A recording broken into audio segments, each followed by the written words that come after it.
each will talk about 10 minutes about the war in Ukraine and the sense of an ending. Right, is Rob Walker, University of Victoria, and Samapondo from Vassar College, Foundation from Newcastle University, Una Tsuma from Rio, and Mike Shapiro from the University of Hawaii. Is it okay if we move this way? You prefer the other way. Okay, then Mike, you first.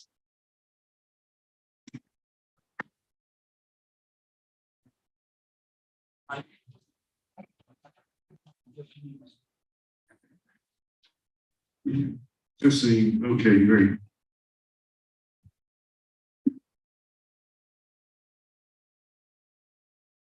Well, we've got to rush with only 10 minutes. Okay. My remarks are organized around the two themes. The idea of one is thinking of my responsibilities, my vocation as a teacher, the micro-political implications in Ukraine. But the first, I'm turning off remark by C. Wright Mills, who writing during the rise of National Socialism, said the following: when events move very fast and possible worlds swing around them, something happens to the quality of thinking. Some repeat formulae, some become reporters. To time observations with thoughts so as to make a decent level of abstraction with crucial happenings is a difficult problem. Its solution, at least for Mills, lies in the using of intellectual residues of social history, not jettisoning them except in precise confrontation with events. Now, genre-wise, my strategy is much more expansive than Mills. And should begin by sharing an inspirational novel by Julian Cartwright, which has a couple of personae that I can identify with. The novel is about an intense relationship between a German ideologue who was involved in trying to assassinate Hitler, an actual historical character in the novel. His name is von Gott. He's a zealot, and his problem with Hitler is that there is such a thing as a true Germany, but Hitler is perverting that true Germany.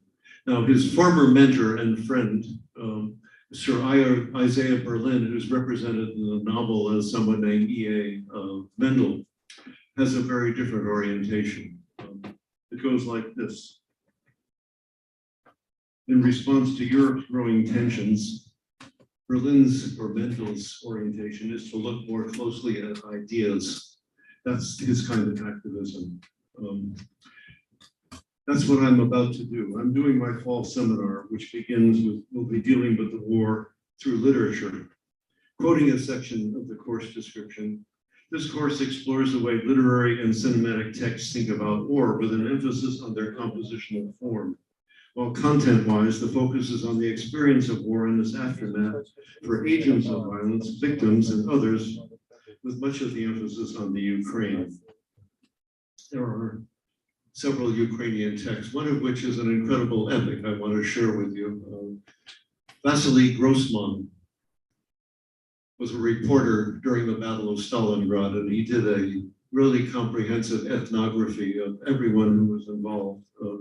It's a 900-page novel, and I can testify that there is not a single page which is irrelevant or not exciting. It's amazing, and I'm going to share something with you.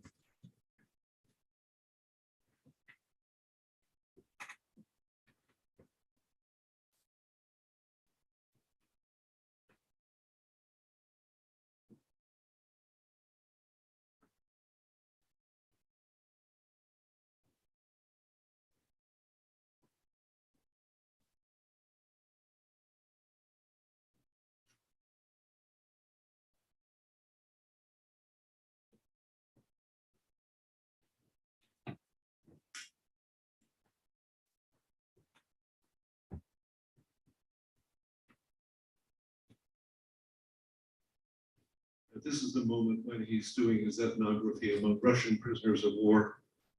The Soviet prisoners of war were unable even to agree among themselves Some were ready to die rather than betray their country, while others considered joining up with Lesov, who had a counter-revolutionary movement. The more they talked and argued, the less they understood each other. In the end, they fell silent, full of mutual contempt and hatred. And in this silence of the dumb, there were these speeches of the blind. In this medley of people bound together by the same grief, terror, and hope, in this hatred and lack of understanding between men who spoke the same tongue, you could see much of the tragedy of the 20th century. That's one passage among many that are just incredible. Okay. Two contemporary novels I deal with. One is by Andrei Kurkov, who's quite humorous in the way he writes. This is called Gray Bees. It came out quite recently. And one of the main focuses of my course and the way I'm dealing with the war basically is the way in which it sunders various structures of intimacy. In other words, the micro-politics of going to war. Why was it so easy for him to think of his wife? His marriage had broken up, to remember her while his daughter didn't seem to enter his thoughts and recollections as readily. Probably because she'd been so little back then, too little to have really bonded with her father, etc. Maybe, as for his wife, maybe he should have smiled more and not twisted his lips so often at the sight of her outfits. And maybe he should have talked less altogether, just grinned, even if it would have made him look half-witted. Women, it seems, are more likely to love or at least to tolerate the stupid or those who play the fool. When it comes to family, who knows which is more important, love or tolerance? There's something to laugh about it all every page. Okay. And then he runs into a bunch of people on the road. He's trying to save his bees. His bees represent allegorically peace. He has people rest on top of the hives to feel more peaceful. And then he runs into somebody who has all sorts of ethnic problems. Those Tartars of yours, they're getting kicked out, the woman said, suddenly changing the topic. They don't like us, you know. What do you mean they don't like us? They've been helping me. Well, they're not us. We're Russians, etc. I won't go through the rest of the passage. The other novel, which is really fantastic, is by Yevgenia Belarus's. It's called Lucky Breaks. It's an ethnographically oriented novel, which is focused on women's experiences of the war. This is from her preface, in which she explains what she's up to. The focus is on the deep penetration of traumatic historical events into the fantasies and experiences of everyday life. At least three separate themes indirectly related to the conflict in East Ukraine, is not with the conflict, but not with the conflict itself, but with the surmounting of the conflict through a dialectical process by means of phantasmagoria, narrative, conversion, and disclosure of certain situations to the viewer. She's a photographer as well as a writer. The insignificance and the small, the accidental, the superfluous, the repressed, all these things attract my attention. In this book, the voices of different people resonate and clash. Photographs, words also collide, neither given the chance to explain or to illustrate the other. Their interlocked coexistence doesn't allow any one idea, any one voice, especially the authors, to dominate. The book represents the recent history of this culture by images that indicate something evasive, but do not name it. Okay, briefly from one of the vignettes, which treat the media and unreliable rumors. This is quite amusing. One of the novel's subjects says, everything felt surprising to me that day. I even believed the rumors it was Canada that was waging war against us over the discovery of new deposits of valuable oil. Some of us were already deeply convinced of the fact. We sat in the basement thinking about Canadian aggression, about how greedy, vindictive, and heartless other countries could be. Those bombs are made in Canada. The whisper swirled around the cellar, and for some reason we found it comforting. Okay, I'm going to stop there.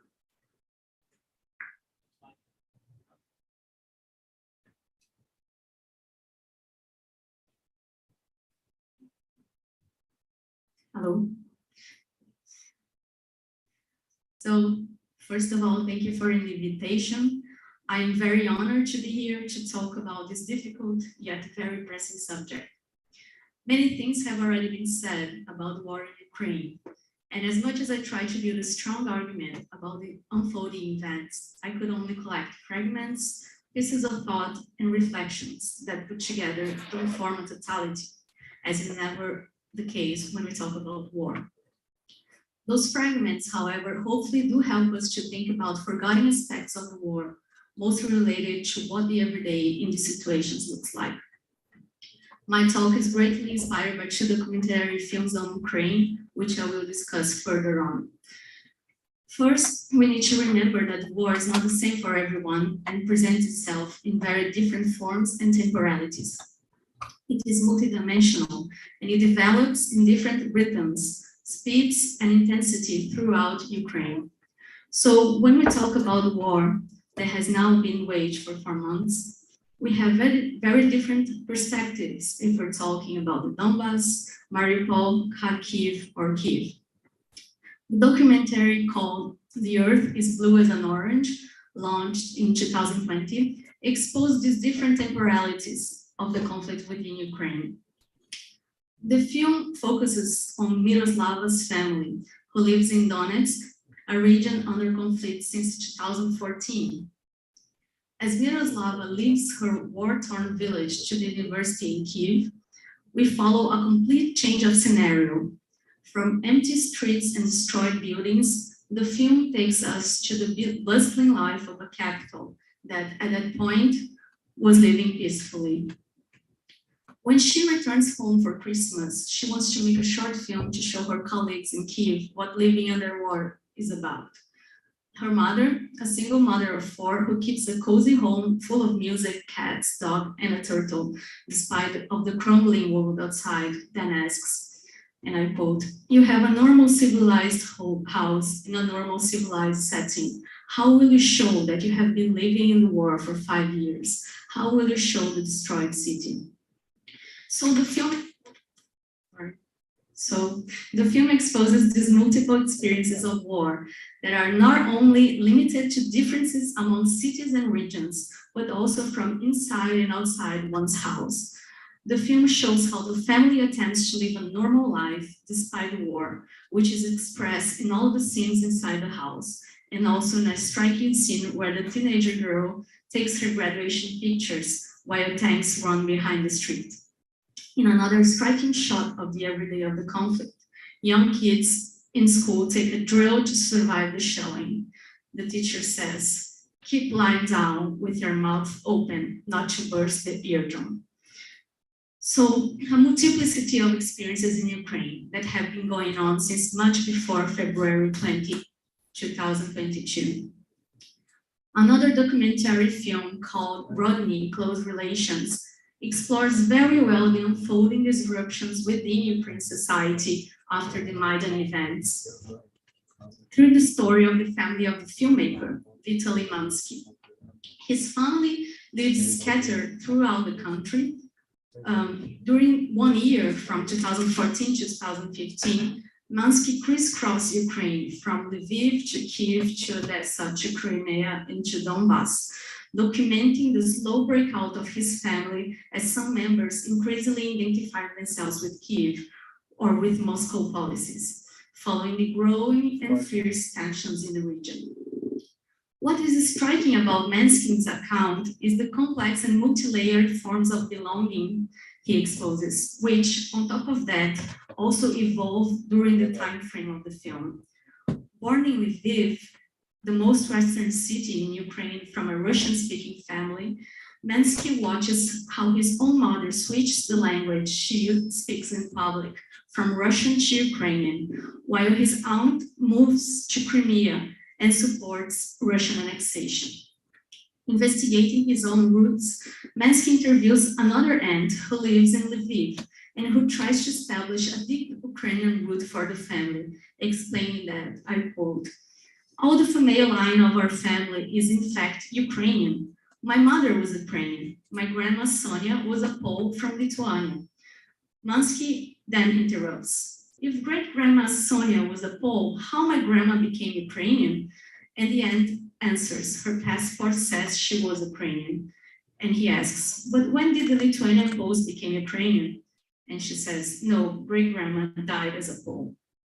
With this dialogue, the filmmaker wants to make the point that if you investigate deeper through the so-called solid roots, you only find fertility. The slow radicalization necessary, however, has certainly evolved in a much faster pace in the past few months. A great battlefield has been the language field. And again, this didn't start 4 months ago.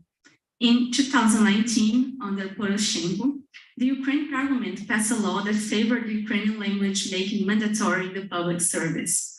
The number of people who consider Ukrainian their native language has increased from 57% to 80% since 2012, while the number of those who consider Russian their native language fell from 40 to 16% in the same period.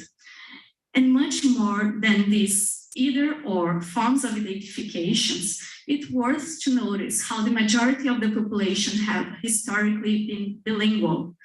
Ukrainian President Zelensky, for example, comes from a Russian-speaking family and has received great support from the eastern part of the country during elections.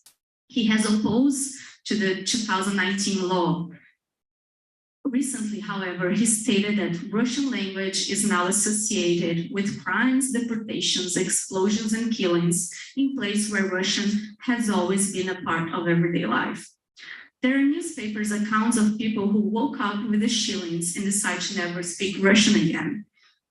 The Ukrainian language is actually my weapon, one person said.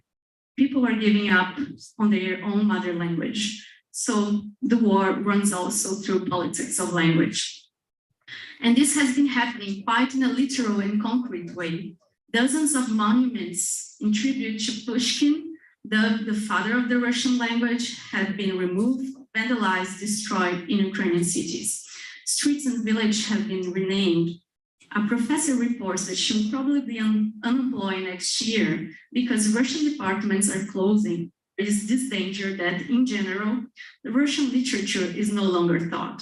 That's what she says. She says that in a meeting through Zoom because her own university has been physically destroyed and all her students are displaced through the country or abroad. At least the women students, because the men are on the front. So it seems that are many levels of destructions within the destruction. Paradoxically or not, we must remember that the cities who have been most strongly attacked are also the ones who have historically been identified with this Russian world. Kharkiv is or was a center of Russian language culture, and 90% of the pre-war population in Mariupol spoke primarily Russian. War has its way to unmingle and to produce much purer and simpler forms of belonging, or at least try to strengthen boundaries, to make people position themselves in one side or another. In war, there is hardly a middle ground. There is hardly space for multiplicity, for hybridity. In a recently published essay, Etienne Balibar states that under an optimistic scenario, Ukraine's ideal identity is moving from an ethnic nation in the direction of a civic nation, or a prevalence of the demos over the ethnos. This would result from the fact that, and that's what he says, the two linguistic communities, which he acknowledges that largely overlap, have joined forces and are largely identifying with the idea of an independent Ukraine nation state. I, however, see no reason to be optimistic, because even if the war ends today, we will still need to understand what is left. The economic, environmental, and demographic legacies are long-lasting, just to name a few. In many places, Russia adopted a scorched earth policy. At least 12 million people have fled their homes since February, even Miroslav's family, who had endured the conflict since 2014 in Donbass. In the words of Miroslava, who left Donetsk to the University of Kiev and in the past few months became a refugee in Lithuania, she says, all your friends leave, the city is empty, and everything that used to be noisy and familiar are also empty. The forests that are felled in Donbass also became empty. The reservoirs that used to have water are now empty. So for me, war is emptiness. Thank you, Renata. Thank you very much. Hola, everyone. Call and response isn't going to work. Okay. Many thanks for inviting me to be on this panel. And I think I'm going to kind of look at this at a more macro level than what Mike and Renata have done so far, and focus on what I think might be the broader implications of the conflict. And I, want to issue the caveat, right, that like any event, what's unfolding in Ukraine is a process of becoming, and that ends are also beginnings. So I'm going to limit my limited reflections to the following. In the preface to Empire, Michael Hart and Antonio Negri note, and I quote, "The practice of empire is continually bathed in blood," end quote. So British, Portuguese, Spanish, Indian, German, American, Chinese, French, Swedish, Roman, Austro-Hungarian, Ottoman, Japanese, Russian, different contexts, different conditions of possibility, same result, blood. We shouldn't forget this. More contested would be the claim made by Hart and Negri, again through the direct quote. Empire establishes no territorial center of power and does not rely on fixed boundaries and barriers. It is a decentered and deterritorializing apparatus of rule that progressively incorporates the entire global realm within its open, expanding frontiers. That hasn't aged very well. So one possibility opened up by the Ukraine war, alongside the return of geographical imaginations that have reemerged in the aftermath, is a return of empire as distinctively centered and re-territorialized. So in some centers, right, there's a very clear sense of boundaries between inside and outside, and who's in and who's not, and the erection of barriers to maintain these boundaries through various forms of violence.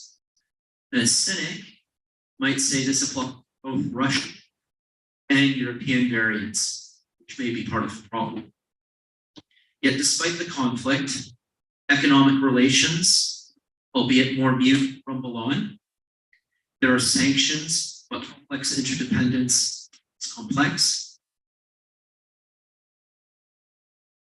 Capital continues to benefit from a relatively smooth world.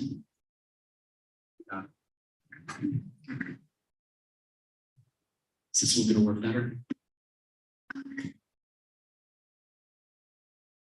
So capital continues to benefit from a relatively smooth world, or perhaps a world defined precisely, more precisely, by new and complex regimes of mutual imbrication. So this leads me to think, are we in a world now of contending imaginaries and practices of empire? A complexity in raison d'etres, whether that's liberal rule of law, with rule of law in scare quotes, Chinese pragmatic commercialism, Russian territorial acquisition, that speak to different problem framings for contemporary world order. It also speaks to the mutability across ideological predispositions, whether they be liberal, authoritarian, or fascist, to incorporate a notion of empire.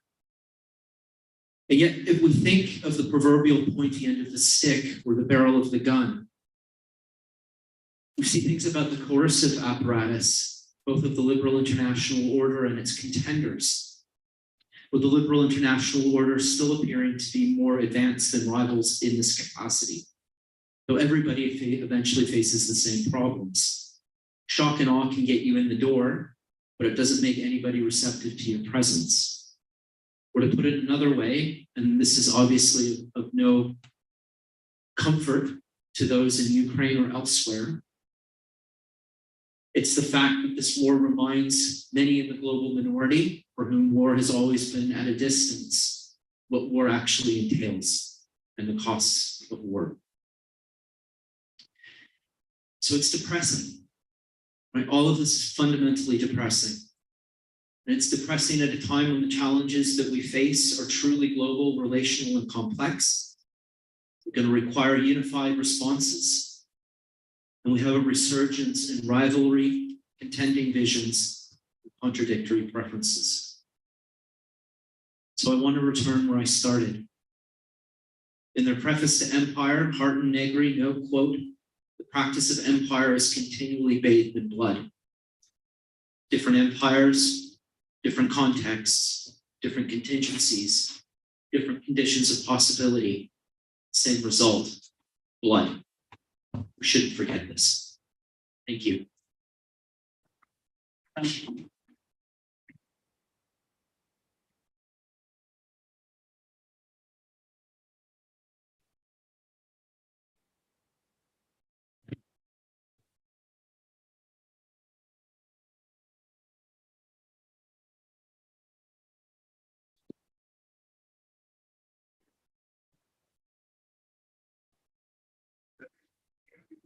Has been excessive. Thank you for the invitation, and it's great to meet the colleagues. Also think about Ukraine, but today I want to think with Ukraine through what is primarily what I call a text-mediated meditation, and I'll read most of it under the title "Missives Against War and Mimetic Violence." Jeff, you'll stop me when okay. Okay. You will get a treatment of African times. Yeah. Okay. A few months back, I wrote a series of missives against war in response to Siva Bogwi's reflection titled Putin's Ukraine Adventure, How Should Africa Respond? In this exchange among Africans thinking about Africa in the world disorder, we engaged in enthusiastic coverage of the Kenyan ambassador Martin Kimani UN speech. Maybe some of you saw that viral video from the UN Security Council, as well as the media's growing concern over the so-called African mutism about Ukraine in an era saturated by war cries. In our correspondence, I visited with sovereigns, quasi-sovereigns, and Africans, where the text of the book is titled Race, Self-Determination and International Law, where Provoke challenges the quasi-state thesis, which, based on a civilizational discourse, notes that post-colonial African states are not only a product of, but are sustained by an international normative framework grounded on what they call negative sovereignty and not through any evidence of their capacity for self-rule or self-defense. We're looking at history of international law. Provoke takes on the task of writing otherwise about the purpose of a tradition of Western discursive practices, therefore illustrating the degree to which African states are quasi-states is a reflection of the quasi-sovereignty they received at independence, which has permitted the transfer of rudimentary political powers to Africans while maintaining a regime of recognition that did not transform the structures of domination. My missive then and my intervention today are an attempt to think not only about Ukraine as we are being summoned to do, but to think with Ukraine so as to disturb the war regimes, orders of mimetic violence, and following Nelson Maldonado Torres's book Against War, challenge the metaphysical catastrophe that is being inaugurated in this place. My missives are inspired by V.Y. Mudibe's meditation titled The Politics of War, where Mudibe notes that meditative thinking, unlike the calculated thinking of figures like Calvin Post-its, is seemingly more modest, but is in fact more demanding. The missives are also written in conversation with Jacques Derrida's No Apocalypse, Not Now, Full Speed, 7 Missiles, 7 Missives, which responds to the call that critical theory ought to make an important contribution to the discussion of nuclear issues at a time when, I quote, the nuclear arsenal had activated variant forms of eschatological thinking. So a sense of an ending, both eschatological, but also to think about apocalypse as revelatory. Noting that eschatology as a concept and a discursive practice as a textual tradition, a social history and a logic, the charge to Derrida and other contributors to the colloquium was to help think the unthinkable through an analysis of mechanisms by which nuclear narratives are enacted and constructed. Today, again, the nuclear imaginary is very much with us, and I'd like us to think what does nuclear criticism look like today. Ukraine puts that imaginary versus words. In this time of missiles and misadventures, in this time when a hyper-mediated mimetic violence and sacrificial logic multiplies the sins of death, while summoning us to critically endorse war in the name of freedom or or even empire. These missives are an attempt to slow things down in the face of horrific violence, where only those with expertise or first-hand experience were being called upon to speak.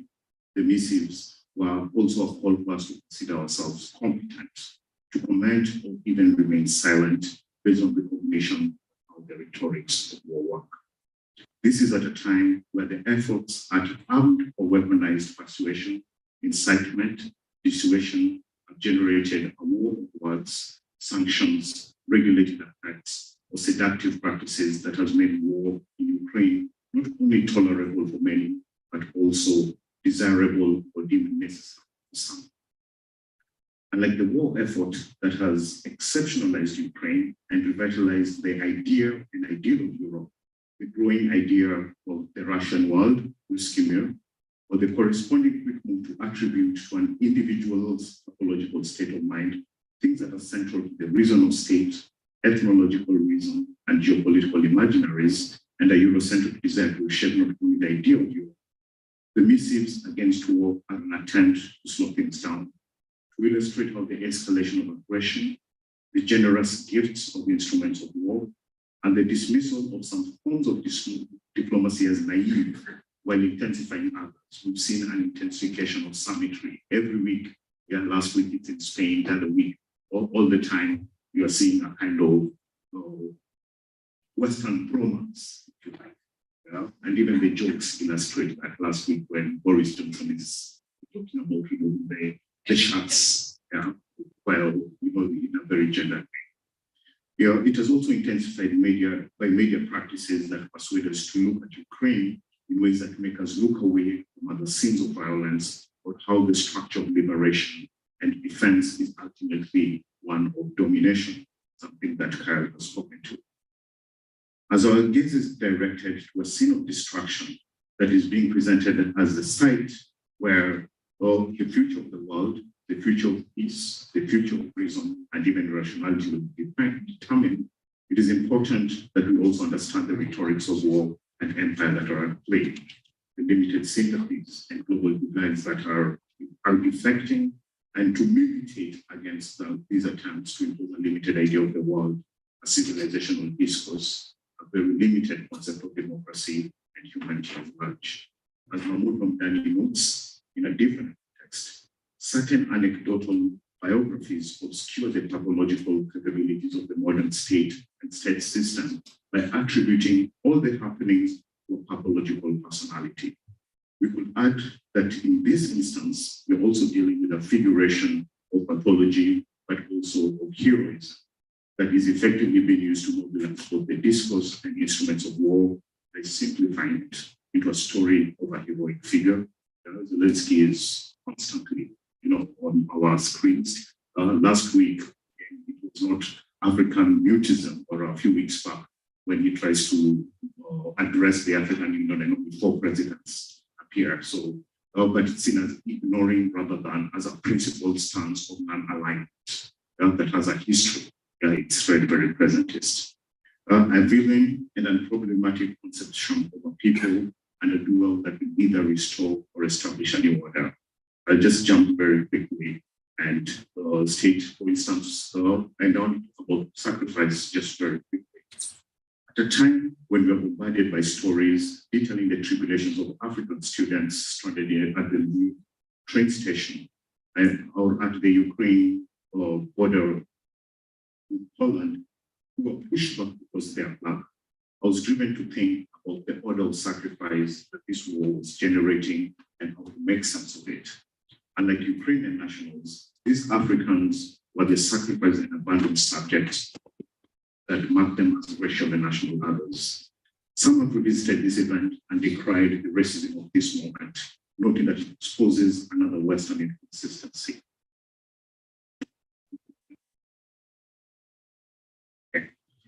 I'll talk very quickly. Some have revisited this event and decried the racism of this moment, noting that it exposes another Western inconsistency regarding borders and boundaries, primarily with regard to refuge and hospitality towards those fleeing well-founded fear. They have called for a truer and less racist humanitarian response when the at-risk students and other people fleeing well-founded fear, Afghani asylum seekers, and other foreigners come face to face with the metaphysical catastrophe that naturalized war. Beyond reading the war in Ukraine as a humanitarian catastrophe, or a catastrophic revelation of the well-known fact that humanitarianism is structured according to a complex ontology of inequality that differentiates in a hierarchical manner the values of human lives, it is important to note that Ukraine is a site of an order of mimetic violence that continually calls for perpetual war, even while claiming promote perpetual peace. While my initial reflections on Ukraine were mediated, and I've mentioned a few people, and even Edward Said's secular criticism in culture and imperialism, the Eurocentrism and exceptionalism at play made me revisit René Girard's Christian-centric theories about mimetic human desire, sacrifice, the scapegoat, and anthropology as articulated in his books, Deceit and Desire, and the novel Violence and the Sacred and the Scapegoat. This is because Girard's Eurocentrism enables him to also diagnose something about the moment where war and even discourse on European culture constitute and is constituted as mimetic rivalry and reciprocal violence, leading to what he calls a sacrificial crisis. Here are some very brief statements from Violence and the Sacred, and I will end with this quote to Gerard. The mechanism of reciprocal violence can be described as a vicious cycle. Once a community enters the circle, it is unable to extricate itself. We can find this cycle in terms of vengeance and reprisals, and we can offer diverse psychological descriptions of these reactions. As long as a working capital of accumulated hatred and suspicion exists at the center of the community, it will continue to increase no matter what men do. Each person prepares himself for the probable aggression of his neighbors and interprets his neighbors' preparations as confirmation of letters aggressiveness. He then goes on to speak of what has to be done or has been done to remedy the situation. And this is where it goes. To escape from the circle, it is first necessary to remove from the scene all those forms of violence that tend to become self-propagating and to spawn new imitative forms. When a community succeeds in convincing itself that one alone of its number is responsible for the violent mimesis besetting it, when it is able to view this member as a single polluted enemy who has contaminated the rest, and when the citizens are truly unanimous in its conviction that the belief becomes a reality.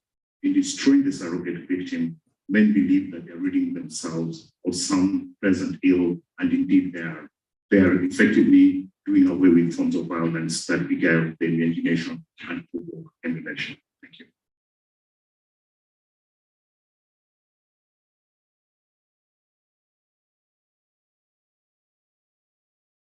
It's a great pleasure to be here again. Do we have a sense of an ending? We certainly don't have a sense of an ending of the war itself. It's like we were in for a long struggle, a lot of sacrifice, a process of mutual destruction, which is how to bring that to an end, how to bring it to an end. It's not just the war we're talking about, something the war is a symbol of. What then do we think is ending? Post-war, post-1945 international order, the so-called rules-based international order. There are all kinds of stories about the revival of nationalisms, the retreat from globalization, even the welcome assertion of multipolarity that is somehow better than the bipolarity of the Cold War or the threat of unipolarity followed. Or is it something larger, bigger still? The end of a longer era, the era of this common system of states, which eventually came to be called an international system. Well, maybe. Who knows? How do we make judgments about these things? Joe and Ryan Hegel agreed that it's always too soon to tell. In any case, How do we think about endings without thinking about beginnings? Beginnings are clearly difficult. How do we affirm the stories of history without being highly suspicious about the narratives about beginnings and the limits they impose on our sense of time and space? In any case, how do we think of change, even change, especially change in a system which gave rise to our common understanding of what change means, whether evolution, evolution, transformation, and so on? There is a large theoretical, conceptual, but also political issue here of how we even pose the question of beginnings and endings. I don't have any answers to this, but my primary feeling is not about beginnings or endings, it's a deja vu. It's something over and over again. I'm reminded time and time again of the European experiences of the period 1890 to 1920, something not quite which year to specify. There's a lot to talk about in relation to this particular war. Too much, so I'm going to concentrate on two concepts. Kyle has mentioned one, empire. I want to add geopolitics. I want to think about them in relation to the other common concepts of the international order and national self-determination. Nationalism, if you want, internationalism, if you want. Clearly, much of the contemporary commentary, this is just speaking back in time, much of the contemporary commentary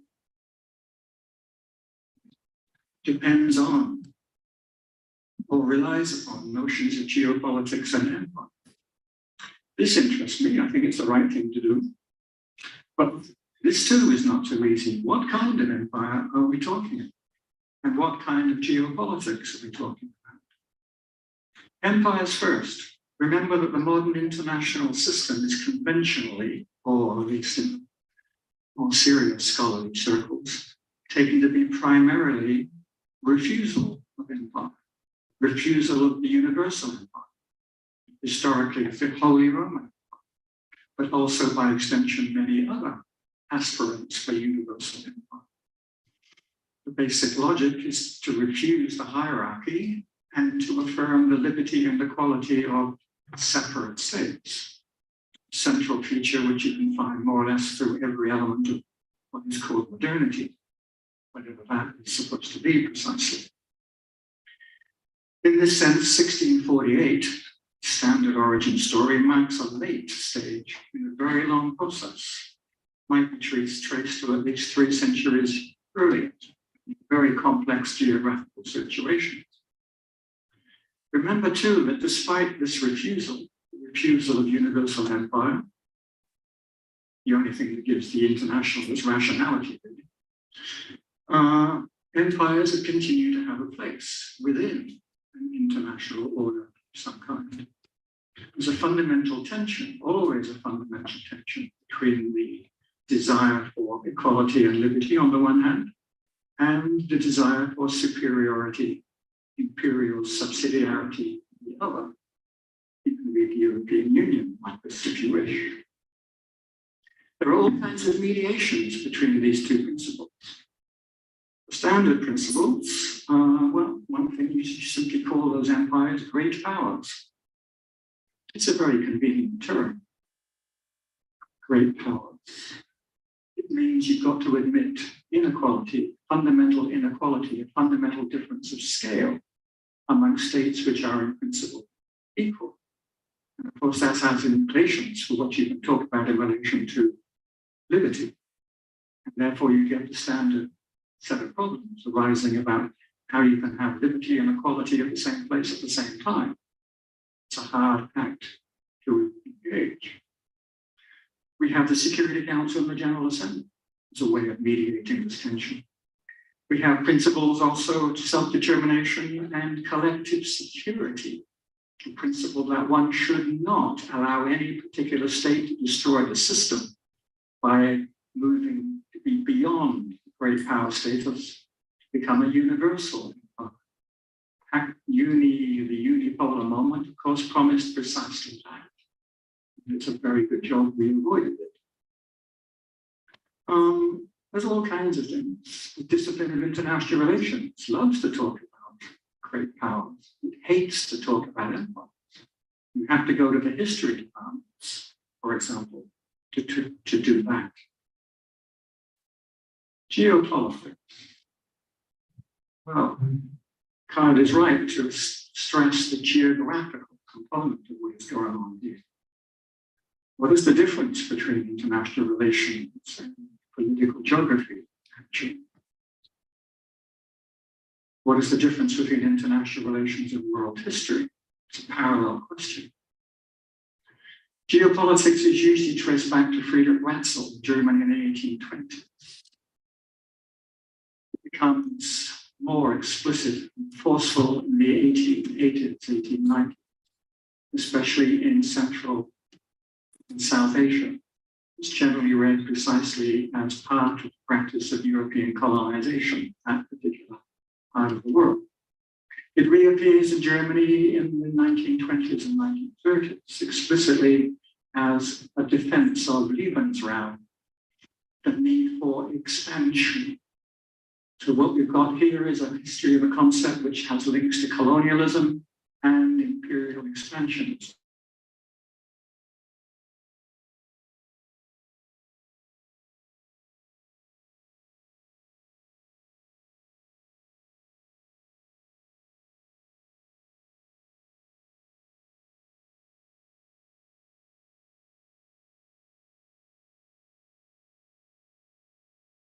International order, which is supposed to be composed of free and equal subjects. It's a long struggle to get national self-determination in place as a guiding principle rather than the rule of the great powers. It's part of the achievement of the First World War and all that sort of. And maybe you could say it's part of the achievement of the Second World War and all that sort of. Somehow or another, by the time you get 1948, you do get the affirmation in principle of a rule-governed international order in which the central principle is national self-determination, or more correctly, the self-determination of sovereign states. Here's the rub. You've got nation states, but nations and states are two different things. States affirm principles of legal sovereignty. Nations affirm principles of cultural integrity. We put them together. We don't think about the extraordinary difficulty of putting the abstract principle of sovereign law together with the concrete lived life of national communities.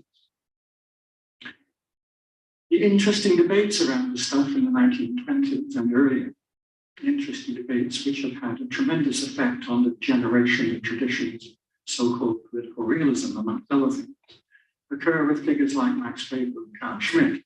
Max Weber in 1919, Carl Schmitt in 1921, 22, 23.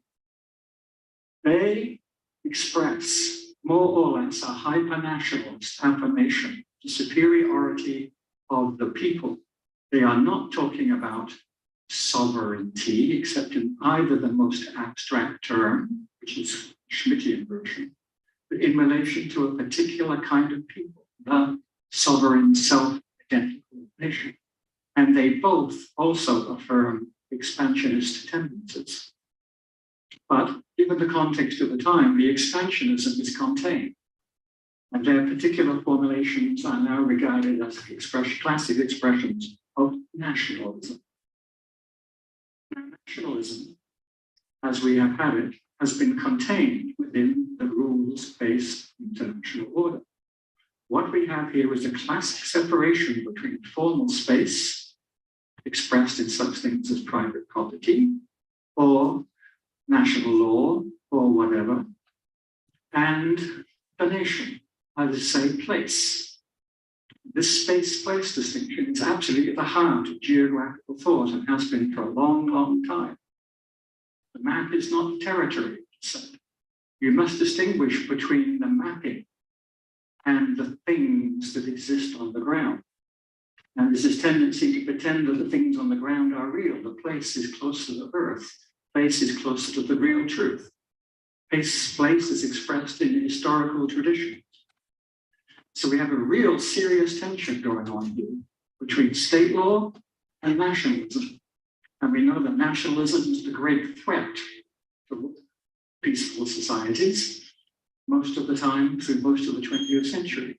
It is the place that needs to be, the force that needs to be contained one way or another. And we've generated all kinds of stories about the historical origins of nations to make them consistent with abstract states. Indeed, the basic principle, the basic assumption is that there is no real difference where the boundary between law, culture, nation, economy, territory, and everything else is. There is a consistency in that boundary. And that is the regulative ideal, which is expressed in the phrase, the rules-based international order. Hence, the force of the principle of national self-determination and non-intervention. Of course, there have been interventions. The official story is that most of those interventions have occurred somehow under law. And indeed, they've been justified somehow under law, international law somehow. What we find with the Russian case, and perhaps with the Chinese case, is an explicit refusal of that and a return to the desire for expansion, national expansion. This is not a sense of an ending. This is a sense of a revival. It's a revival of the mystical attachment to particular histories, traditions, and places against the appalling, supposedly appalling, abstract, rational conditions of international law. So we have something very important at stake in this revival. This is not the first time that it happened. So part of my thing here is that one might want to think much more clearly about what it means to speak of geopolitics. One final comment. All existing forms of geopolitics presume a flat territorial space. This is true for all the great theorists, Kapsaka through Schmidt and beyond. We live on a spherical planet. Therefore, there's a question of what on earth you mean by the geo. The geo that is expressed in classical versions of geopolitics, and including that of Putin, is that of a flat earth. Just like the international system formed in the rules-based system. So the question of the geo in the geopolitics strikes me as an important thing to ponder, especially in relation to claims about empire. I don't think there are any good guys in this game. I think there are a lot of dangers in giving up too easily upon the rules-based international order and the reappearance of the kinds of appeals to blood and thunder and all that stuff, which we know to have been the central part of the European 20th century. Thank you. Thank you, Rob. I'm chairing this, but I'm going to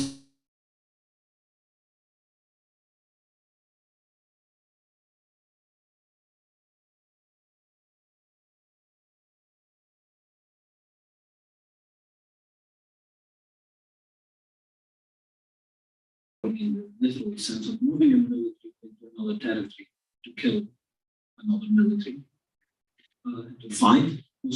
No. First in desperation and then in anger about it. And one of the elements I started thinking, why? Now, part of it has to do that it actually comes, as Rob says, with the déjà vu, but also has strong feelings back of having been around in the 1980s, which was the transition. Something where this conflict and these elements were continuously on the map and had to be renegotiated and something changed in Europe about this. The other thing I thought as well is we're actually talking about a war and we haven't spoken much about it. A war is a military conflict. So it throws you back, me back, with a background in peace research and peacekeeping, to actually having to deal with how do you answer a question. I'm not fighting and so on, but I have students who would come and ask a question. What do you think about moving more military material, trickling it in rather than moving it immediately into supporting Ukraine or not? Which actually puts, if we talk about a war in this case, there is a question about military technology, military capacity, and the mobilization of it, but also the negotiation of the war and the military mobilization is part of the negotiation. So it creates a huge unease for those of us who somehow had put this in the background, right? That was there. And so I think there is a question to be asked as well about being drawn back. And so the anger about the war was partly, oh no, what are they doing? Is that the military question is fully up front again to some extent in part of this. And I don't think we should ignore that.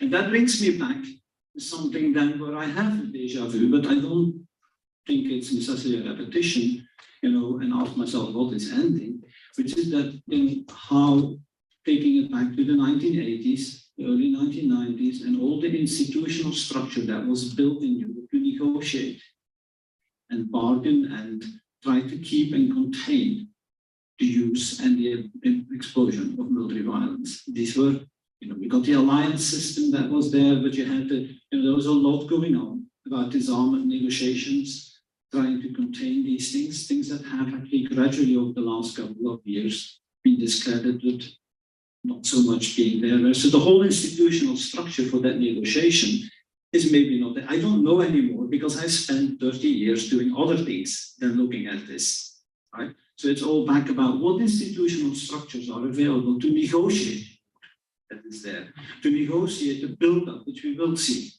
of military capacities and developments in Europe. And I don't consider this necessarily a global, I think it is a European. That's also why when you are in the European and you've also always looked at Europe and the internal kind of thing, it feels somehow close to home, not because it's a distance close to home, but because this is part of how you have actually been socialized into thinking.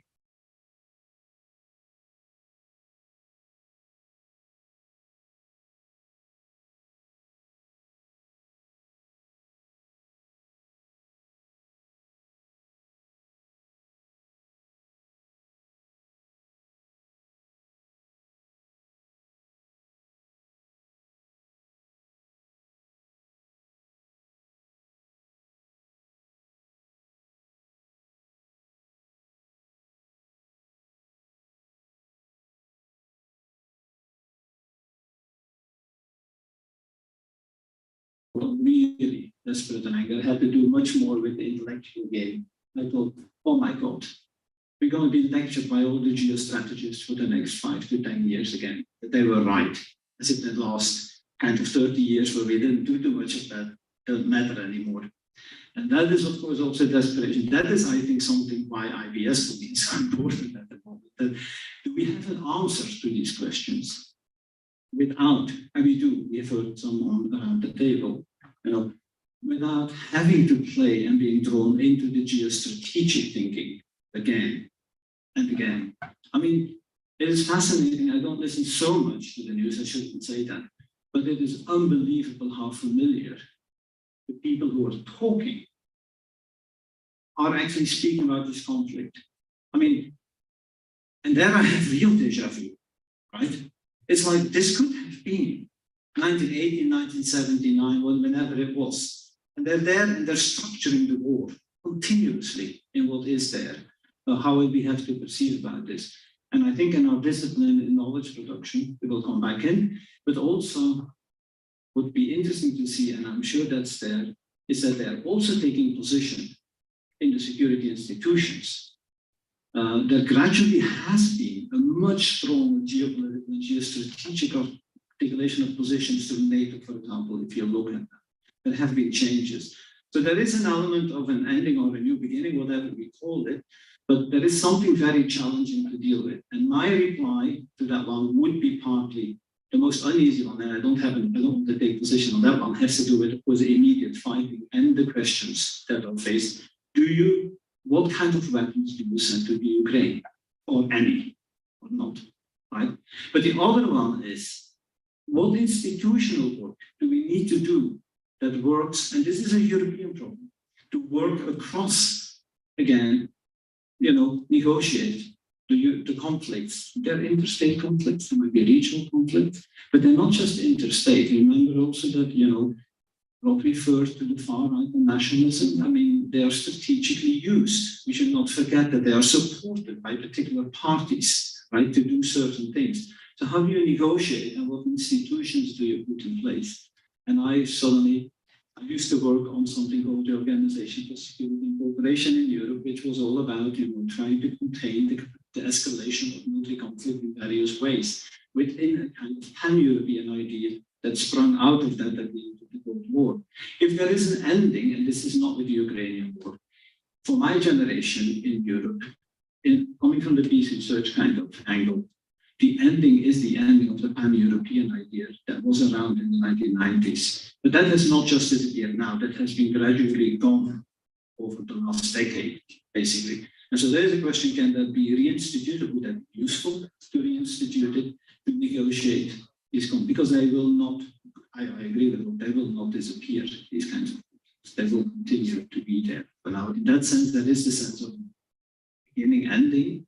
In the European context, there is an element of interstate war is on the card again, which it wasn't so much there for the last 20, 30 years or something. And so these are questions I think are also important to look at. We should definitely, coming from security studies where we have bracketed the military all the time, it is actually indeed a return rather than an ending to have to deal with the military question again as well, and how you negotiate in its visceral military expression.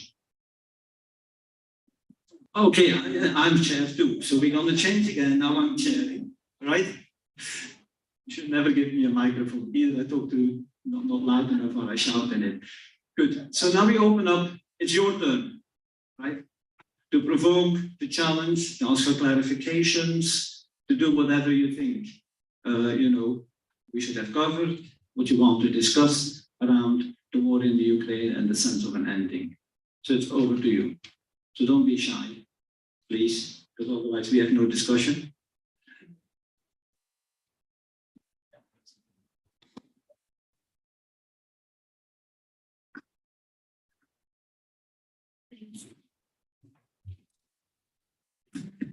Hello. I see what you're going through. Thank you.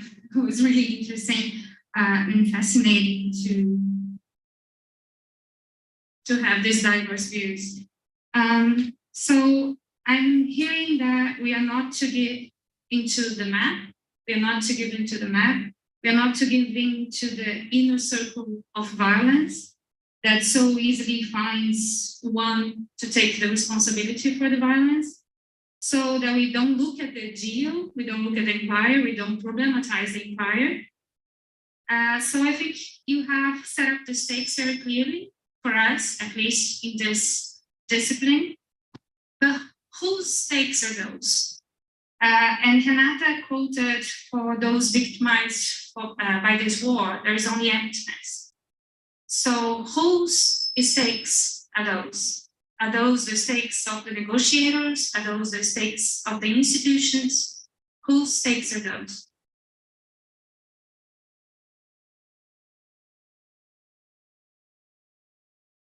Is there anyone else? Another question? Comment? No?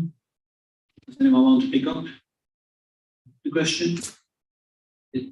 Joao, you want to speak first? Yeah, maybe I'm just going to shout, right? And I think that is actually. Hello.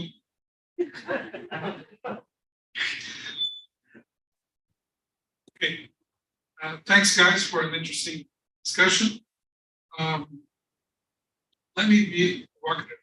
So I don't have much difficulty taking a stance in this issue. Russia invaded Ukraine. Right? It was an aggression. It is destroying cities. It is killing thousands of civilians. It is committing crimes, atrocities, crimes against humanity, destroying schools, hospitals, and so forth. Scorched earth. It is engaging in an artillery war that reminds us of the Second World War, with several kilometers of pieces of artillery, thousands of pieces of artillery, shooting rounds around the clock every minute, thousands of rounds. So, that's what they're doing over there. And there's been nothing like it. But even in the wars in the Third World, perhaps the Iran-Iraq War, right, that killed 1 million people, was something like it. So it's a massive war, a massive, a quasi-genocide. So I don't care much about, certain cultural aspects. Who speaks Russian, who speaks Ukrainian. I'm interested in the politics. I'm interested in who is violating other people's right to life, right, to certain autonomy, to freedom, to decide whatever they want about their own lives, relative freedom, and not be oppressed, right, by a traditional, primitive empire like the Russian, who bases its view of the world on Orthodox theology from the 17th century, on the mission of the Russian Empire to civilize the world. So, really, and I find myself also easily siding with the Ukrainian cause because this Russia has supported every single right extreme movement in the world for the past 20 years, from Le Pen to Bolsonaro, from Obama in Hungary, right, to Trump. So what is there to think about? These people are in the front line of fascism. Like, unfortunately, right, many post-colonial states, such as India and Brazil and, well, China is supporting Russia. So these are, the authoritarian, the fascists, the people who have no problem in doing away with individual lives to pursue their political causes. So I find it a bit unfortunate that we are splitting hairs about what violence is worse. The ones that Europeans celebrate, their own self-defense, or the violence perpetrated by the Russians when they invade the Ukraine. So I'm not concerned about, as Sam was saying, false heroisms. I think heroisms are justified in this case. And I find a bit unfortunate that, in Sam's view, the African view of this conflict should be based on the non-aligned position from the Cold War, and not in the anti-imperialist position of so many independence leaders in Africa in the 50s and 60s, who claimed the principle of self-determination as a principle of colonial peoples, and not as a gift of Wilsonianism or the United Nations. At this moment, I think we have to recover how these African leaders, Adam Getachew did that, a brilliant book about self-determination as a revolutionary.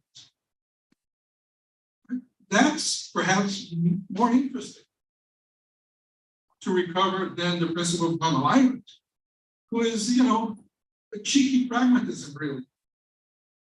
It's only interesting when it's an affirmation of self-determination and not an in-between position between empires. The in-between position is,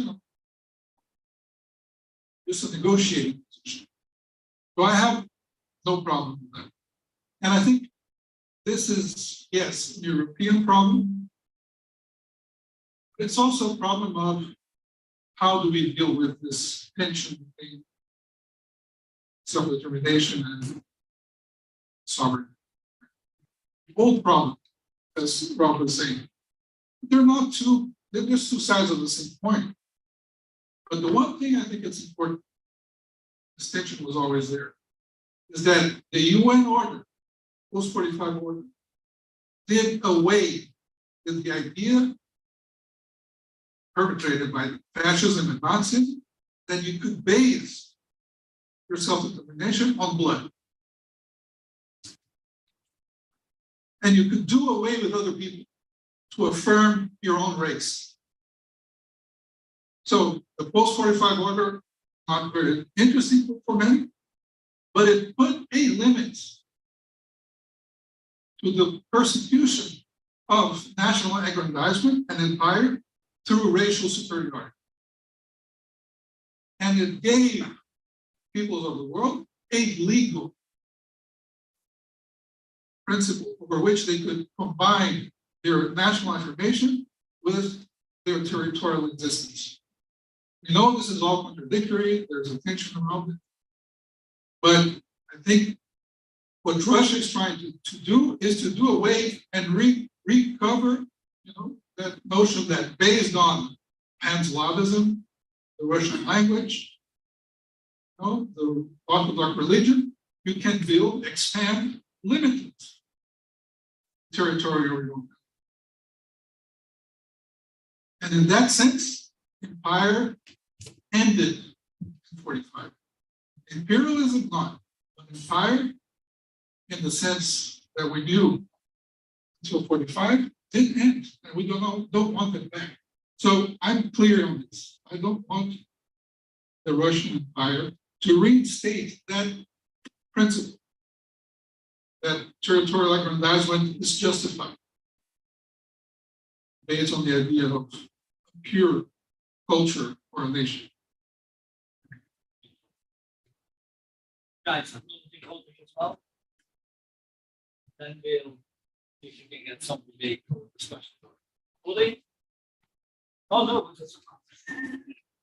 Hi, thank you. Joao, provocation provoked me.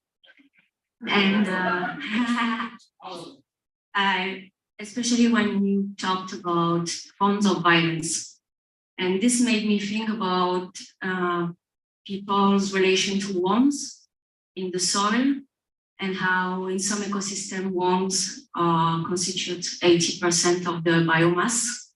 In most ecosystems, life in the soil is the condition of life in different forms of life. Yet very few people, part of people who work with the compost or specialists of the soil, think about worms, because people's imagination about life and biodiversity, etc., is attracted to more dramatic forms of life, like the giraffe or the leopard. And what happened in the media and in IR about this war in Ukraine, it also made me think about that, about I don't know how many people on Earth living hell on Earth every day, to the point that for them, they cannot even speak about them because this is the way they experience life. They just feel like life is difficult. And their children will live like hell on Earth, and their children, because they cannot socialize other people into anything else than that. And is a part of the world that only experience violence and nothing else than violence, economic, physical, sexual, psychological. And yet, even though we can consider that this form of violence is the life of the soil, and extreme events like the war and the denial of another country's people's right to live is a manifestation of that, everyone is obsessed with the war. It's a morbid obsession. And what I wonder that many people have interpreted, for example, the place occupied in the attention economy as because Ukrainians are white, so it's racism, Eurocentrism, but I also wonder if it's something much more basic than that, that we need drama to care. And then I asked the panel a normative question. I don't know why I should care of this suffering, because it's the result of war. And so that means it's a more legitimate form of suffering, or a suffering I should attach my limited mental and emotional capacities. Should I?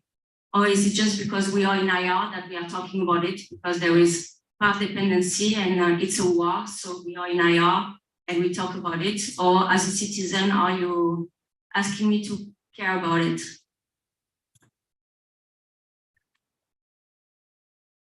Okay. Was there another question? Okay, let's first have some independence from you. Who wants to start? Can you hear me in the back if I do this, or do I need to? Microphone? Okay, microphone again. All I was saying was it's time for the panelists to intervene. Back again. Right. I'm especially impressed, Joao, about the passion that you bring to the issue. And I wanted to go back to, I've been through this before. I was teaching at Cal Berkeley in the late 60s when we were incinerating people from the air, hundreds of thousands of people in Vietnam. And it seemed obvious to me that our job was to delegitimate all of the justifications for what was going on. But a huge level of my colleagues, the older generation of the department, we had 60 political scientists, were justifying the war. And that's why I'm so interested in the way that structures of intimacy are the fallout from these kinds of things. One of my colleagues who finally turned against the war, why? Because he felt it was damaging the legitimacy of the American presidency. Anyway, I wanted to share something briefly I didn't have a chance to do. When Napoleon was trying to take over Europe, Tolstoy was writing War and Peace. And the very opening is this, a dinner party among the Russian courtoisie. Well, Prince, so Genoa and Lucca are now your family estates of the Bonapartes. But I warn you, if you don't tell me that this means war, if you still try to defend the infamies and horrors perpetrated by that Antichrist, I really believe he's an Antichrist. I'll have nothing more to do with you. You are no longer my friend. Of course, that threat about ending an intimacy wasn't really authentic because the Russian bourgeoisie almost never said what they really mean. But nevertheless, I think it's an exemplary moment in which we see what the structures of intimacy are at stake when something like this is going on in academia, in social media, all over the world.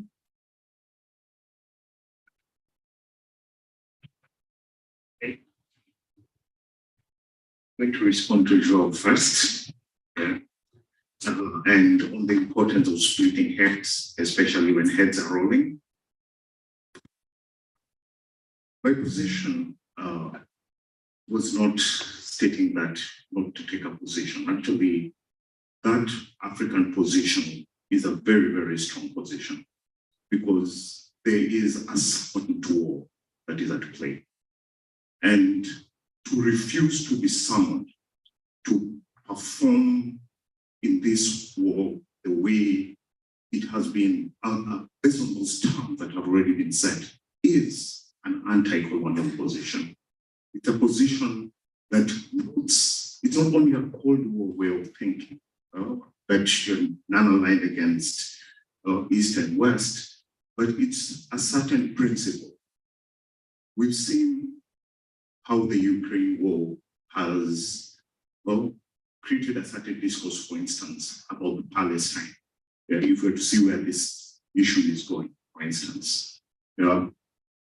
The notion that you have neighbors who are going to destroy you means that it's the Israeli position rather than the Palestinian position, for instance, that is being put. I'm reminded of one thing that Jacques Derrida says and why it's important to think about these things, not only theoretically, but ethico-politically. That the reality is that we do not count the dead across the globe the same way. What is happening in Ukraine is not unprecedented. The amount of death, go to Sanaa, Yemen, we do not have these kinds, I don't know, with my first IPS, I don't know if the previous IPS, you had a discussion about what Saudi Arabia is doing in Yemen. The flattening of so many places in the world. So my position, and I underline, is these are missives against war. There are diplomatic options that are at play. The experimentality that Ukraine is providing in terms of planning with, weapons from startups, rocket in a box, and other things. Palantir, the kind of spaces that, the first CEO to go to Ukraine, the CEO of Palantir, people who have a very specific vision of what the world should be, not only in terms of the principle of the rule-governed system, but what corporate positions within the global order are supposed to be. So a much more complex phenomenon. And that's why I'm saying that splitting of hairs, for me, I say, as a scholar, as a diplomatist, as a post-colonial diplomatist, it is a responsibility, not because you do not care about what's happening, but because you care too deeply to be summoned into that familiar framing of how one should think of them. Thank you.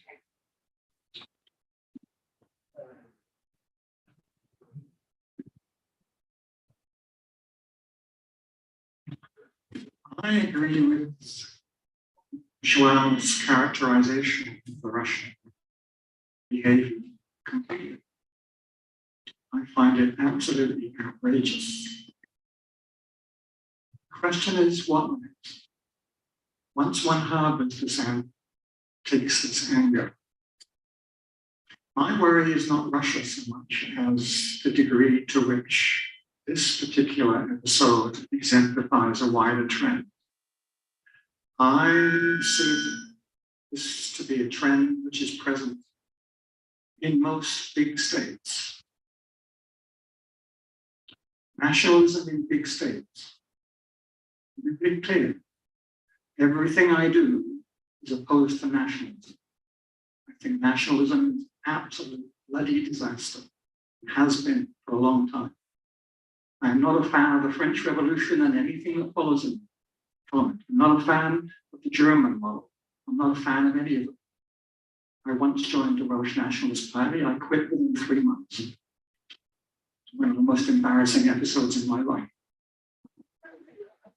Problem is, you've now got not only the many nationalisms of the historical record, but the unleashing of nationalisms within what seem to be increasingly legitimate forms of empire. I think of the Russian model, I think of the Indian. Everyone's silent about India.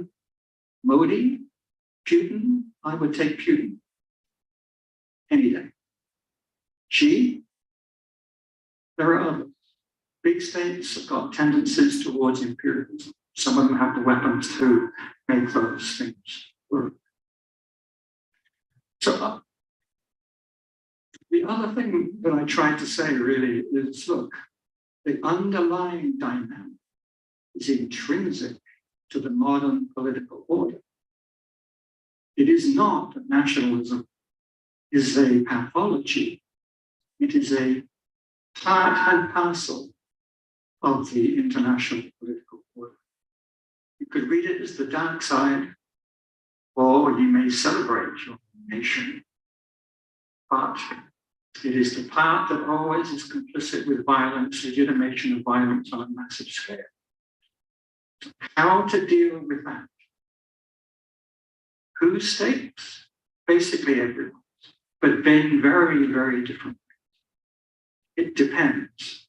There's no universal statement of how this matters in different situations. Africa, da. There are different responses.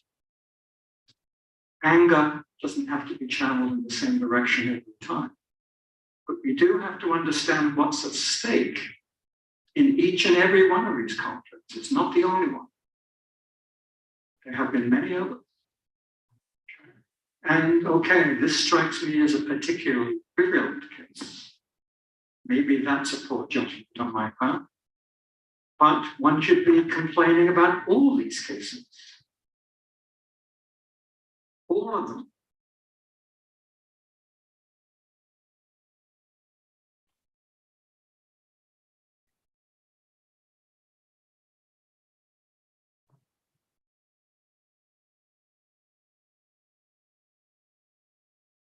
There are more questions.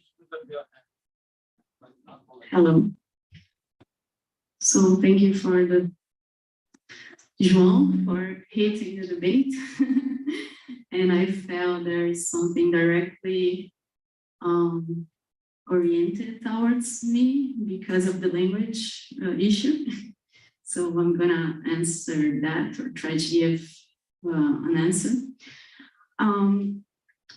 Well, I think two things that have already been said by Rob and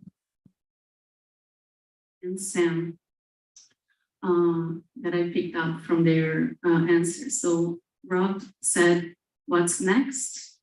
And Sam said, "Because we care too much." So if you ask me why, okay, maybe you don't care about the language issue, like who speaks what. But I think this is a very important issue to understand what's next. So, okay, I'm completely, I completely agree with all that you said about Russian aggression. By any means, I try to hierarchize this kind of violence. I don't know if that's what, or to say that it's all the same. I don't know if that's what you understood. But what I wanted to say is that this is according, what I think is that this is a very pressing issue. Those issues to try to think how this war is affecting what Ukraine used to be, what Ukraine will be like. These people who used to relate to this Russian world and that now will not anymore. So in many cases, I think this is important to follow what's going on there. Okay, as you said, João, that's the aggression, that's it, okay, but we have the panel, so other things as well, not only, I think maybe we all agree here that that's the aggression, that's it. But this topic, how this is affecting the regions differently, how people are behaving, how people are changing and moving and so on. I think this is very important to just try to understand where we will go from here, right? I mean, and this where Ukraine will go from here. So I think, yeah, that's a topic for what is next, and also to say if we care, we should care deeply also in the details, not only about what bombs are falling, but also how people are living through the bombs. Good, Nathan. Any more questions? Yeah. Well, but you have to wait for the mic. If I need to use one, you need to use one too. Also, it's not fair. Hello. Thank you. Thank you for the comments. I'm still thinking about what João just said. But I'm of course, I somehow agree with João, and I agree with what he was saying that why should I care at the end of the day if the war in Ukraine? You know, why I didn't care about in Libya, for example, since Gaddafi is dead, what happened in Sudan, and so why we have this roundtable about a sense of identity when we talk about the war in Ukraine? Why you didn't have this kind of roundtable years before when have the war on Sudan and have the war whatever it is? But the war is still there. The war of the sense of identity is there in every single war of that. But we care just about the war in Ukraine. Since we as IPS, right? We as a world of this white male world, we care about the war in Ukraine. So the question is somehow at the other side is the first time that in my 43 years that I see that nuclear weapons are on the table for the first time in my time being alive, what I say. So the sense of a war, the sense of orienting for me is that there's nuclear weapons over there that can be launched at any time. There is nuclear plants over there that can be destroyed, and imagine how badly it could be. But the war of a sense of ending, just because the war in Ukraine, just because sorry, you're gonna lose the sense of you're gonna lose the language, or there is a problem with I don't know, Ukraine. It's not towards you. It's not because at the end of the day, I care about every single war in the world, and it's in Ukraine. I just care about the nuclear war. At the end of the day, because it's just another war, even though it can be empire one, even though it's imperialist one. Okay, I don't care. What happened in Africa, right? What happened in Yemen, just like some said. So it's a sense of ending since I'm alive. It's our sense of ending. Everybody gonna die in the end of the day, okay? But some people are gonna die not for natural causes. And this is happening all around the world, not only in Ukraine. So the only thing that for me is that we should have this round table to care about, because there is a weapon, it's a mass destruction weapon on the table. So I would like to hear from you about this specific issue, since we didn't have said nothing yet.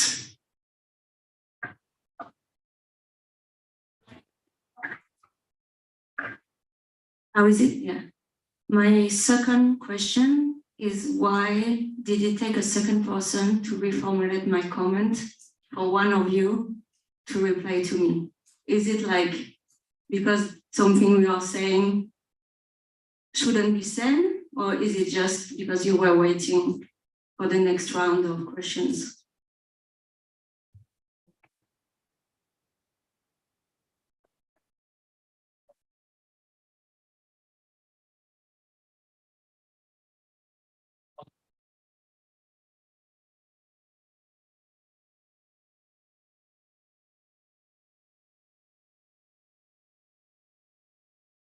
So, yes, nuclear weapons are on the table. Yes, that heightens things.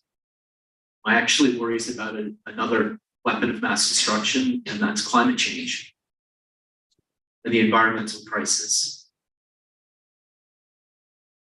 It's hard enough, and we're seeing this, to get agreement in how to tackle kind of multi-complexity of the crisis within institutions that generally people agree are the forums to do these sorts of things, particular logics, even with their problems.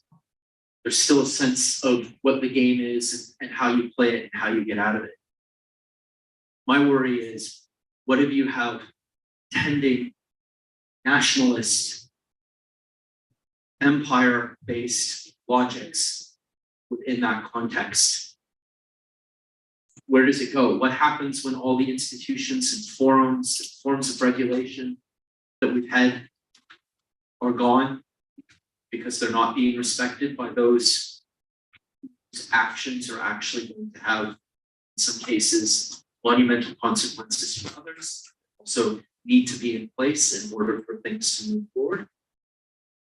So in part, that's what I care. I do take on board everything that our attention is often focused on some things and not others. The question of what we don't look at, what we ignore, what we're prepared to take stands on and what we're not, certainly comes out in this. And I think it also goes to something Rob was bringing up, which is the geo and that notion of proximity that comes into play as well. It's very easy for some people to ignore things that they think are far away, even if those consequences actually will be very close, from things that they kind of see as being, this is close to me. Yes, we're very alerted when we have an invasion like that, but I want to remind everyone of Rob Nixon's book from a few years ago called Slow Violence. With respect to nuclearism, we've killed more people with uranium mining and testing than any nuclear attack has ever taken place. That continues. Audrey, you want to comment? Okay. No. I was going to say to Audrey, I don't really care whether you care about the war or not. I understand why we actually discuss the war if you care about the war, right? So then in that sense, I don't really care. There's a lot of people who don't care about the war, I'm sure. So in that sense, there is a structural condition in the knowledge situation we're in, which is indeed that we are IR and we do discuss war. I mean, it's part of what we teach our students, right? So there is an element about that. So if people don't care, that's okay. I mean, I guess in some way, you know. But there is something about war, and I think there is something to do with the war in Ukraine. Why some things have been mentioned, but there's also it's a strong geostrategic war. There are nuclear weapons. There are all kinds of reasons why it is there. There's a logic that we inhabit. That Rob referred to the interest in great powers, the specificity of great powers, which goes back to how we understand the war. So there are peculiar things to this war without actually globalizing it that raise certain questions within discipline that specifically some people on the critical side have bracketed for a long time. And that doesn't take away that there are a lot of problems, I think. So that would be my answer to that. But Joao, you wanted to come in. I shouldn't speak to him. I'm chairing.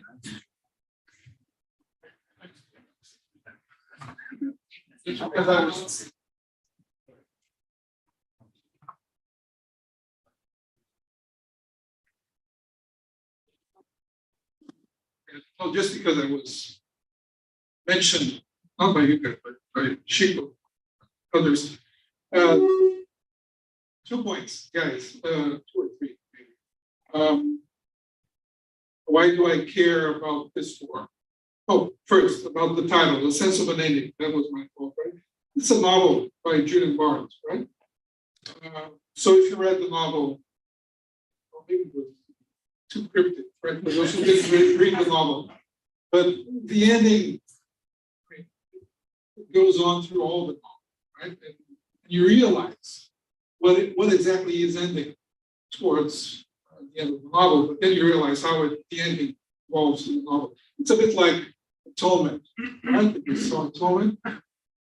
So you realize that he's atoning ever since the first event that brings on his guilt, and he dies in the end. Did you probably saw the movie? So it's a becoming of the ending. And there's an event. When there's an event, it makes sense. Right? The event brings things into the realm of meaning, sense, if you like. And this is a bit what's happening today. The erosion of post-war order has been going on for a while. You can say since 45, right? That's how things work. But this particular event brings to the fore many elements which were potential, which were perhaps immaterial, but now materialized. Not just in the war, but materialized in a lot of different alignments across the world. So that's why I think the war in Ukraine is different from other wars. Okay? Which, by the way, we did discuss some of them here in the past. But, you know, Libya, Syria, the wars, intervention in Africa, those were typically wars of the humanitarian regime, right? Post 1989, right? Where you wanted to rebuild failed states. No, a lot of it was that. This is not the same kind of war. So it has a different meaning, has a different sense. And so it has a different effect on politics. That's what I'm talking about. So in this case, right, is a war that defies many principles that I think are important, that have been changing, but that we still should defend them. I talked about self-determination. It's a problematic principle. It has to do with naturalism. I also like nationalism. But in these times, to give away these principles is too risky. So this is one problem. Second problem is you have an alignment of authoritarian, totalitarian, extreme right-wing forces that are articulated by the Russian aggression. And it starts to make sense. You start to be able to believe, right, that a certain order, international order, based on authoritarian, quasi-authoritarian zones of influence, right, language, homogeneity in culture, all that starts to be possible in some way. China, Russia, India, Brazil, South Africa, they all agree that, well, we can live with that. So everything becomes possible. And it has, for me, an immediate impact in our daily lives over here. Because if that's possible, right, well, it's possible over here too. A bit less democracy, right? A bit more violence, a bit more nation, a bit more tradition, a bit more religion, a bit more evangelism, a sense of a mission, all that shit, sorry. So that's why I care about it. It is different than the other one.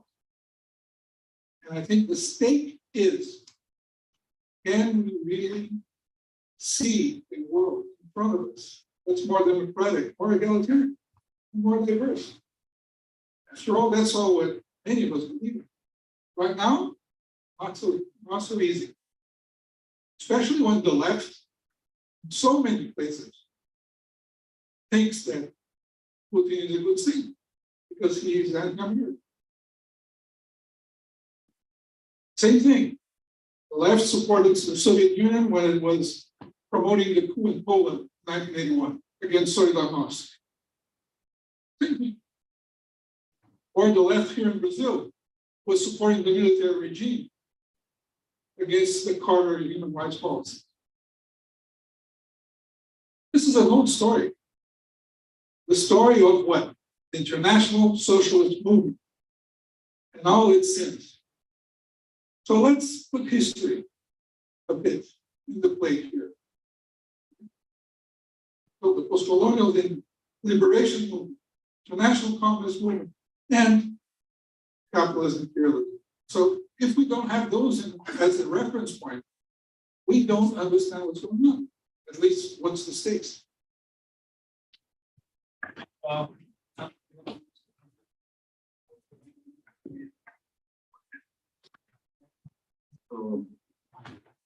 I'm going to make some connections, and also that's a connection between Bell's question, what is at stake? Audrey asking, why care? Chico asking the why care questions. Those are important questions. And there is a kind of comparativism that moralizes the way we are thinking about the war rather than asking the political questions. I prefer thinking in terms of entanglements. You say correctly, there's something distinct that's happening in Ukraine at the moment. But also our attention being drawn to it in particular ways and the stakes being so high, is because of certain orders, certain hierarchies of being that already at play. So the example that I give, for instance, is something like what Mrs. was saying with regard to Nazism, that until the Germans were doing in Europe what they had been doing elsewhere, most people did not care. The same people that, and Robert Good, you spoke about Levin Strong, these were experiments in Southwest Africa, the Herero genocide, for instance. That if you go up to Germany, up until 3 years, even right now, there are places where they still have Herero people's heads in the basements of museums, of hospitals, of universities, and there is no apology. The same with giving you foreign aid. Live with that. A hierarchy of beings. There's an anthropology of war. We've spoken about the geography and other questions, but the anthropological question is something that is very important to engage, not only how it is formed with those anthropological and ethnological imaginaries, but also the ones that it triggers, the nationalisms, the evangelisms, the ambition spirit and other things. So to care only to what you're being called upon to see. Yeah, the Ukraine, Russia, kind of violence played out in Libya, for instance. The place where humanitarianism and even experimentality with lethal autonomous weapons, the first use of certain kinds of weapons that are unprecedented, that even international humanitarian law doesn't have a language for, has happened already. And this that we are seeing at the moment, you should historicize it. If you see entanglements, you see why you should care about this war specifically, but you do not care about it in the way that you're being summoned to care about it. So for me, it's not caring. It is that familiar pro-war summoning that is also very nationalist, that is exceptionalist, that you're being told to care about the Ukrainians because this is something that is happening in Europe. Yeah, the question of what is it that is being violated in Europe? The people who it is that rule-based order, what you're pointing out, but the people and very many people for whom what is being violated in Ukraine is not the order. They do not care about the national self-determination. What they care about is the white body. That what is happening there should not be happening, and there are many. And we've seen it in Al Jazeera. Even you're seeing Al Jazeera journalists reproducing that. You're seeing it in journalists. You're seeing it over and over. We've seen it even among colleagues and friends. And that would be I militate against. It's a kind of not caring that becomes in itself shrouded as the language of care and solidarity that is predicated on limited sympathy and partialities as the result.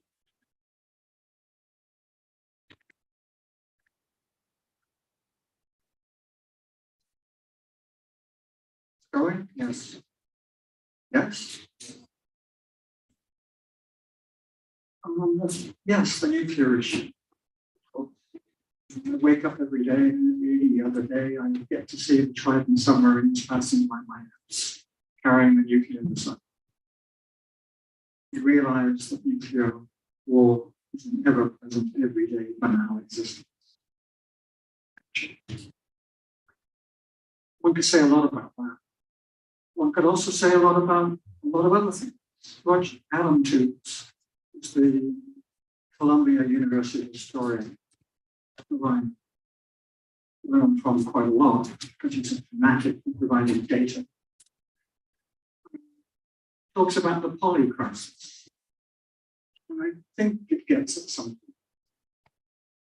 You ask yourself, what are the most important problems confronting humanity now? What are the most important forces at stake? List the top three. List the top five. Put them in the order you think. Okay, you might want to extend each of those problems. Of course, you'll divide up into many sub-classifications. You say war, there's nuclear war, there's wars, there's police forces, and stuff. You talk about climate change.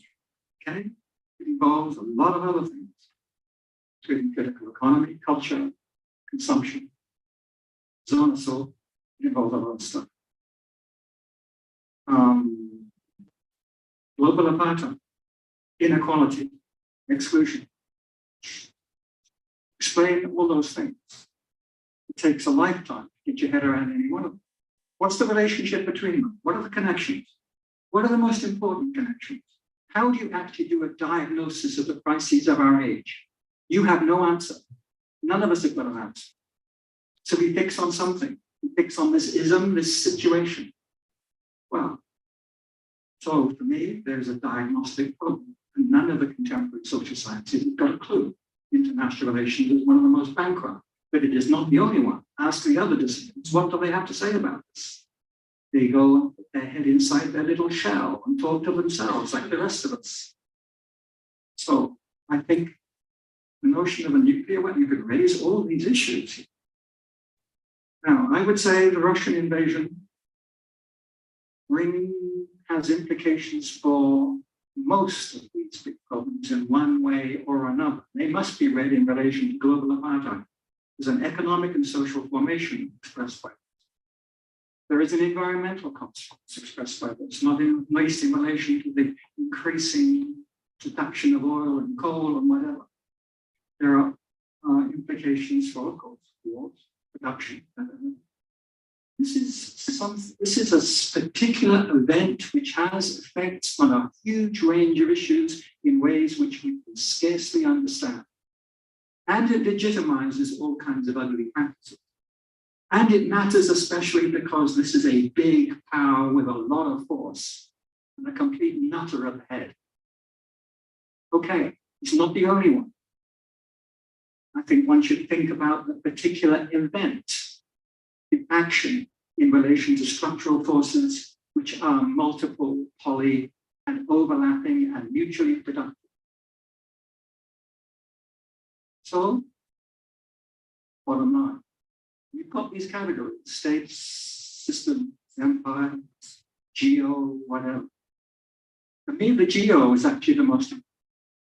It's been important since the origin, or rather the maturation of the international system. The conceptual puzzle is quite simple. How do you translate a globe onto a flat space? This drove Immanuel Kant crazy for 40 years, and he never solved the answer.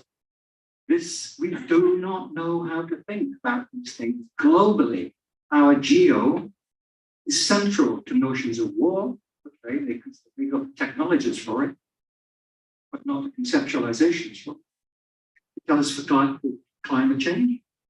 You take climate change, you first of all got to refuse the distinction between land and sea, for example, because it's the hydrological cycle. Of course, that's the wisdom of God in every wretched culture for the modern. You've got all kinds of different ways you need to think about the social exclusion, hierarchical subordination of peoples, the inequality problem. The Ukraine war has massive implications for food supply, massive implications for this, that, and the other. People are getting screwed left, right, and center in the farthest corners of the world as a consequence of this nonsense. So, yes, the nuclear thing, but don't obsess about that. You should obsess about the relationship between that and many others. You've got to think in a much more interesting way than we now do. And that's got to involve judgments about what is important, what the priorities are, what the relations are, and who they're a problem for. Maybe that may be the most important. Who precisely, whose life is at stake?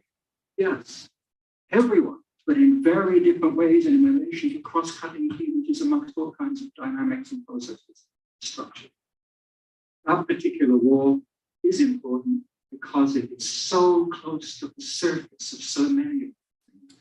This is not a small war.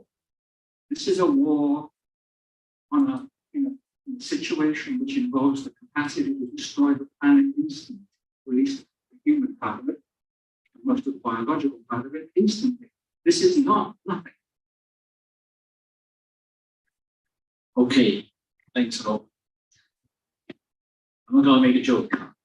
So thanks all very much. I've been sharing in a kind of loose way. I've just realized we have 15 minutes of time. So, but I hope this gave you all something, at least something, maybe many things to think about in relation to whatever is your concern. And so let me thank you for attending, the panelists for intervening, and see you either in the winter school tomorrow or at the next roundtable next week, Thursday. Yeah. So thanks very much and have a good evening.